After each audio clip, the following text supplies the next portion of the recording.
आज हम अपने प्रिय बच्चों को क्लास 12 की केमिस्ट्री में सरफेस केमिस्ट्री में जो है इसमें हम कैटालाइसिस वाला जो पार्ट था पढ़ा चुके हैं। आज हम लोगों को कोलाइडल सॉल्यूशन पर चर्चा करना है। कोलाइडल सॉल्यूशन पर चर्चा करना है। कोलाइडल सॉल्यूशन का इतिहास थोड़ा सा जान लिया जाए। एक वैज्ञानिक थे जिनका नाम था थॉमस ग्राहम। एक वैज्ञानिक थे जिनका नाम था थॉमस ग्राहम। थॉमस ग्राहम ने क्या किया, कुछ पार्चमेंट पेपर या जैविक झिल्ली लिया। तो पार्चमेंट पेपर और जैविक झिल्ली की सहायता से कुछ विलयनों को छाना।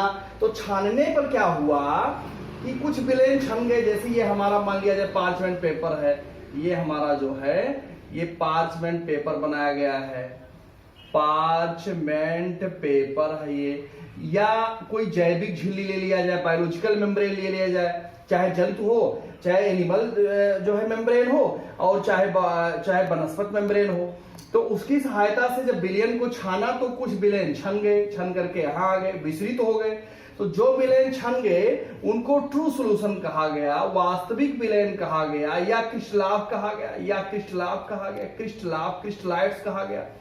और जो विलयन नहीं छने उनको कोलाइडी विलयन कहा गया, उनको कोलाइडल सॉल्यूशन कहा गया।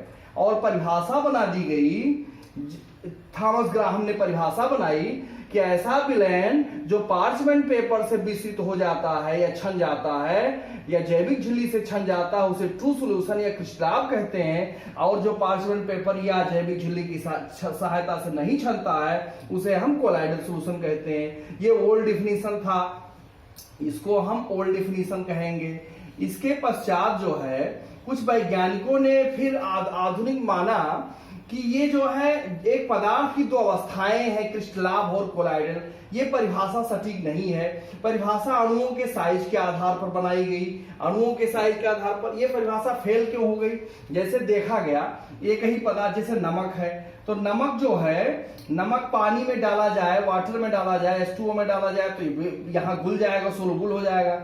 तो जब यहां घुल जाएगा तो ये छन भी जाएगा, अर्थात ये जो है आपका ट्रू सॉल्यूशन हो गया या क्रिस्टलाव हो गया। यही नमक अगर बेंजीन में डाल दिया जाए, बेंजीन में डाल दिया जाए, या मिट्टी के तेल में केरोसिन ऑयल में डाल दिया जाए, इसी नमक को डाल दिया जाए, तो ये नहीं घुलेगा। तो जब घुलेगा नहीं तो छनेगा नहीं। इस प्रकार से जो है एक ही पदार्थ दो अवस्था में कैसे रह सकता है। तो इस नाते इस पूरी परिभाषा को फेल कर दिया गया। जब ये परिभाषा फेल हो गई तो आधुनिक परिभाषा अणुओं के साइज के आधार पर आई। अणुओं के साइज के आधार पर कैसी परिभाषा बनी इसको देख लिया जाए।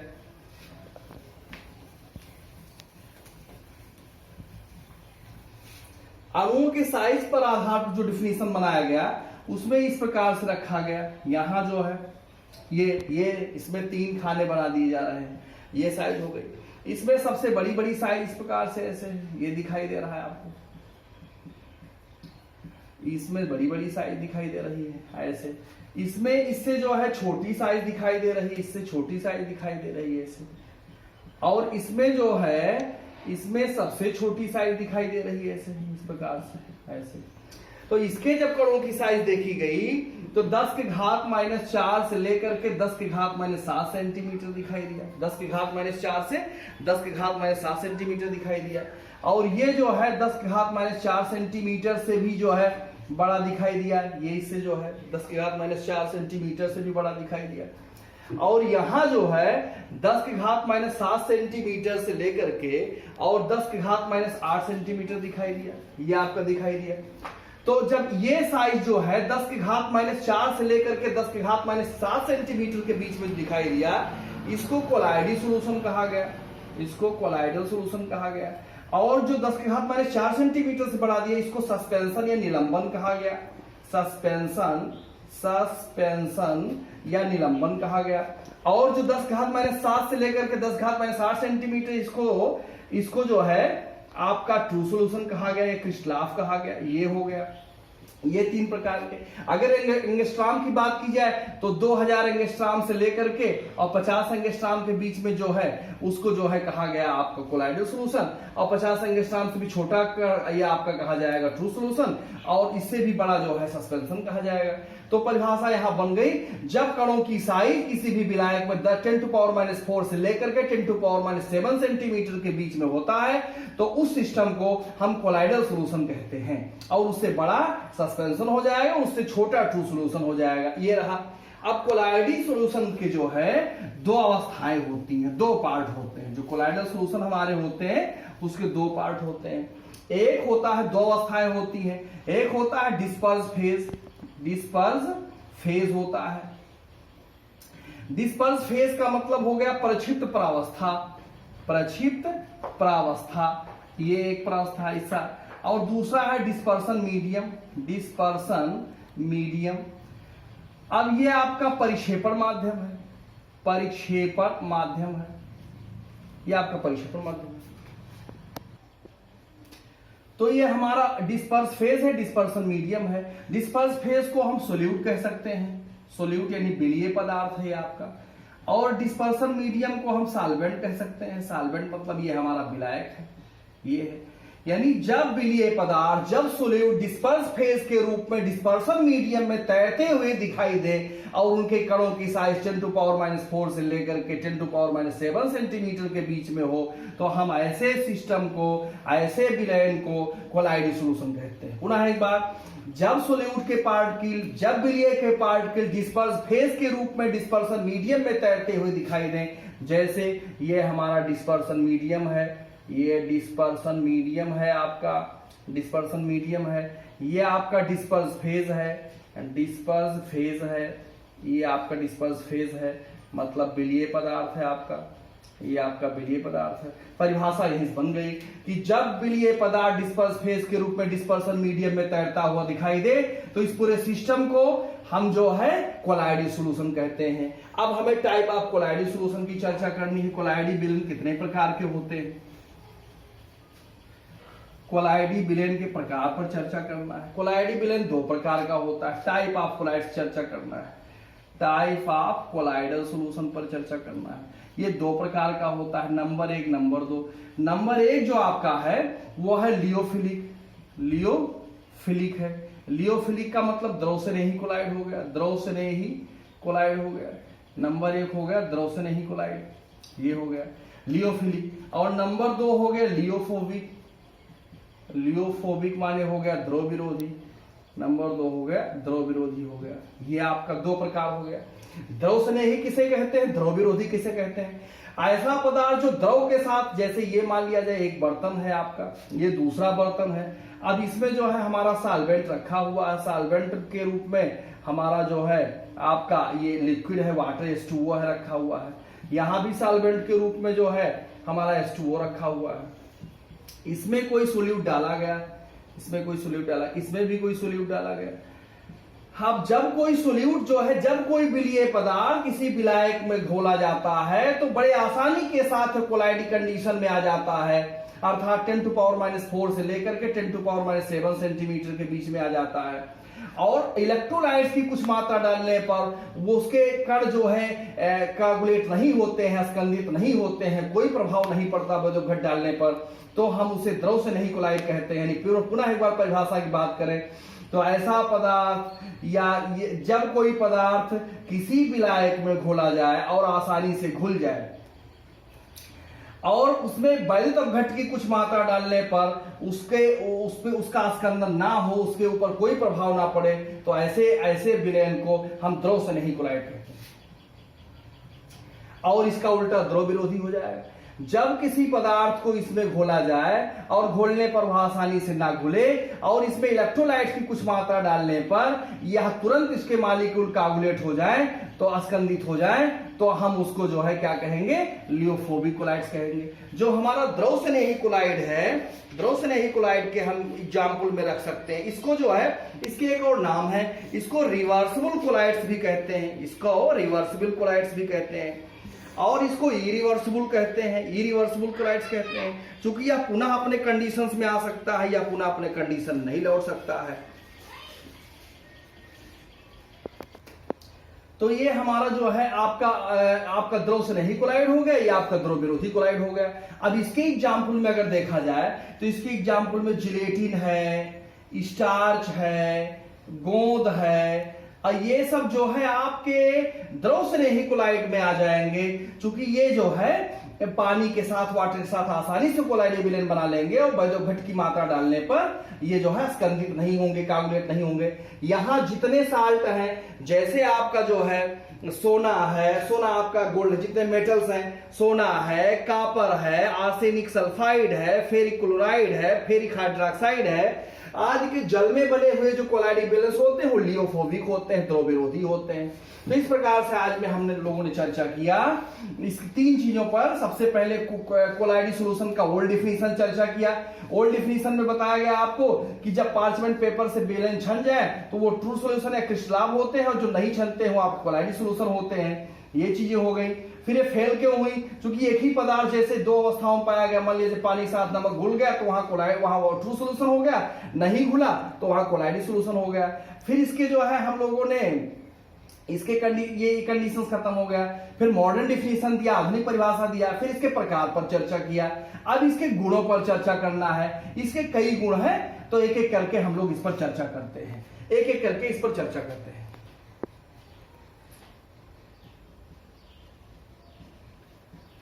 तो इस प्रकार से जो है हम इसके कोलाइडल सॉल्यूशंस के गुणों की चर्चा करने जा रहे हैं। इसमें सबसे पहला गुण टिंडाल इफेक्ट है। ये जो है आपका प्रकाशीय गुण कहलाता है, ये जो है लाइट से संबंधित है। टिंडल ने क्या कहा, कैसे क्या कहा, इसको सीखेंगे। टिंडल ने एक बर्तन लिया, इस बर्तन में जो है ट्रू सॉल्यूशन रखा, इसमें जो है ट्रू सॉल्यूशन रखा है, ये आपका ट्रू सॉल्यूशन है, ट्रू सॉल्यूशन है। यहां एक लेंस लगा दिया, ये आपका उत्तल लेंस है, उत्तल लेंस है।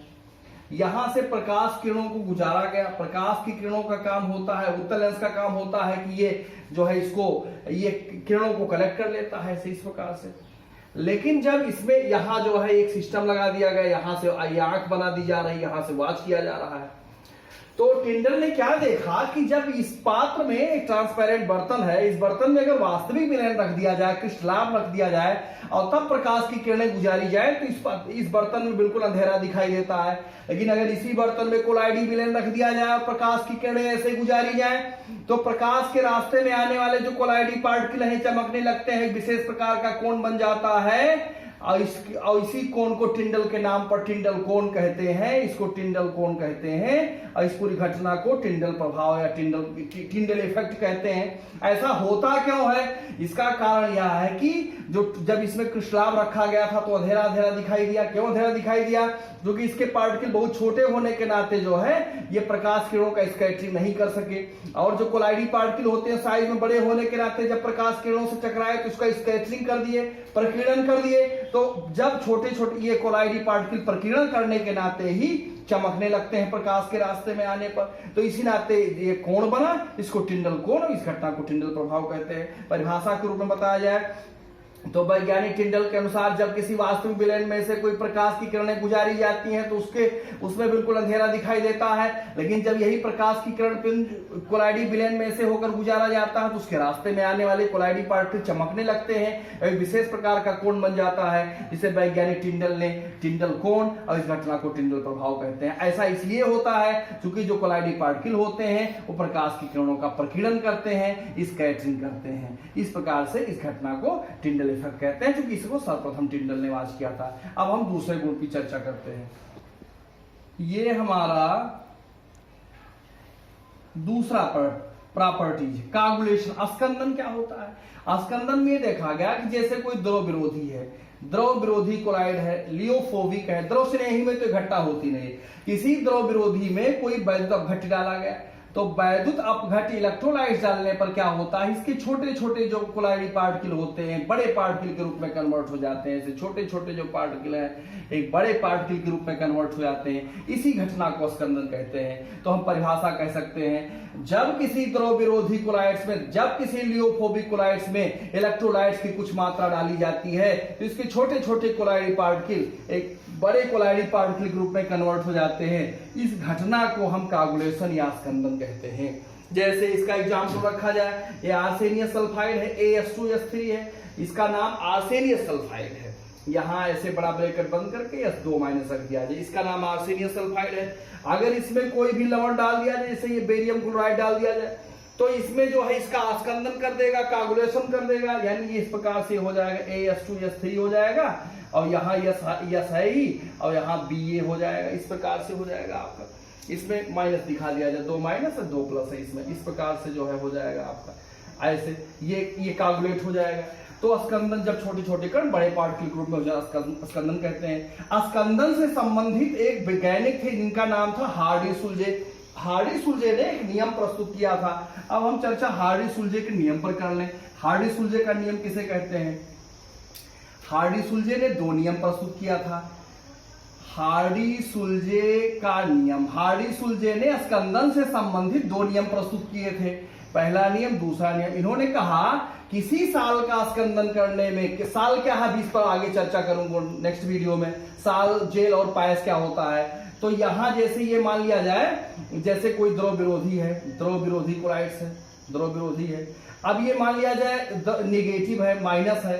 अब या पॉजिटिव मान लिया जाए, जो कुछ भी मान लिया जाए। तो यहाँ कोई जब बदोभट्ट इसमें डाला जाएगा तो इसमें पॉजिटिव नेगेटिव दोनों होते हैं, तो स्कंदन कौन करेगा? अगर ये नेगेटिव है तो पॉजिटिव कागुलेट करेगा, और अगर ये पॉजिटिव होता तो नेगेटिव कागुलेट करता। ये पहला नियम है। यानी किसी साल का स्कंदन करने में वहां ही प्रभावी होगा उसके आवेश के चिन्ह के विपरीत होगा। अर्थात सीधा सीधा मतलब है ये अगर माइनस होगा तो पॉजिटिव वाला कागुलेट करेगा, अगर ये पॉजिटिव होगा तो नेगेटिव वाला कागुलेट करेगा। ये पहला नियम हो गया। दूसरा इन्होंने क्या कहा, जो स्कंदन क्षमता है वो जो है संयोजकता पर निर्भर करता है। आपका कागुलेशन पावर जो है, स्कंदन क्षमता जो है, ये जो है किस पर निर्भर करता है? स्कंदन क्षमता ये जो है संयोजकता पर निर्भर करता है, बैलेंसी पर निर्भर करता है, ये बैलेंसी पर निर्भर करता है। तो स्कंदन क्षमता बैलेंसी पर निर्भर करता है आपका। अब इसमें देखा जाए, अब स्कंदन क्षमता बैलेंसी मतलब जैसे सोडियम आयन है, मैग्नीशियम आयन है, एल्युमिनियम आयन है, ये आपका टिन आयन है। अब इसकी बैलेंसी 1 है, इसकी 2 है, इसकी 3 है, इसकी 4 है, तो इसका कागुलेशन पावर सबसे ज्यादा होगा, उससे कम इसका होगा, उससे कम इसका होगा, सबसे कम इसका होगा। ये होता है स्कंदन क्षमता, संयोजकता निर्भर होता है। और एक एग्जाम्पल से क्लोरीन माइनस है, SO4 पर डबल माइनस है, PO4 पर 3 माइनस है। ऐसे देखा जाए तो इसका कागुलेशन पावर सबसे ज्यादा है क्योंकि इसकी बैलेंसी सबसे ज्यादा है, फिर इसका है, फिर इसका है। तो ये हार्डी सुलजे का नियम हो गया। अब हम इसके बहुत सारे इसके प्रॉपर्टीज हैं, तो अगली प्रॉपर्टीज को लेकर के अगले वीडियोस में उपस्थित होंगे। धन्यवाद।